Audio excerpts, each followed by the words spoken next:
सलग सुट्टीचं औचित्य साधून करवीर निवासिनी श्री अंबाबाई आणि ज्योतिबा देवदर्शनासाठी पर्यटक भाविकांची मोठी गर्दी कोल्हापूर शहरात होत असते।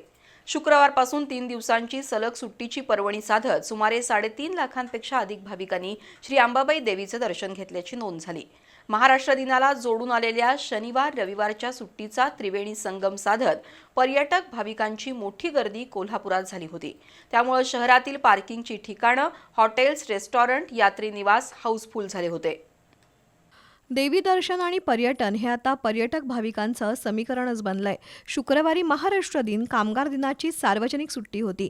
या पाठोपाठ शनिवार आणि रविवार या 3 दिवसाची सलग सुट्टी साधून पर्यटक भाविक मोठ्या प्रमाणावर कोल्हापुरात आले होते।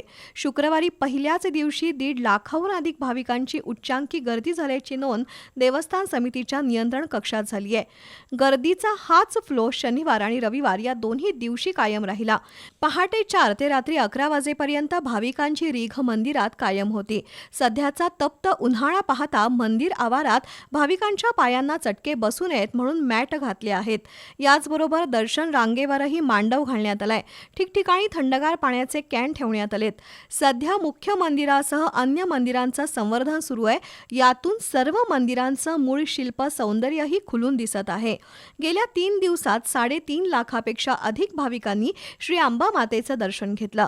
या निमित्तानं भाविकांची वाहनं मोठ्या संख्येनं कोल्हापुरात दाखल झाल्यानं शहरातील बिंदू चौकासह पार्किंगची सर्व ठिकाणं वाहनांनी फुल झाली होती। तसंच मंदिर परिसरासह बिंदू चौक, छत्रपती शिवाजी चौक, महाद्वार परिसर, ताराबाई रोड, मंगळवार पेठ या ठिकाणी रेस्टॉरंट, यात्री निवास फुल झाले होते। कोल्हापुरात मोठ्या संख्येनं आलेल्या भाविक पर्यटकांनी कोल्हापूरची वैशिष्ट्य असलेली चप्पल, गूळ खरेदी करण्यासाठी बाजारपेठेत गर्दी केली होती।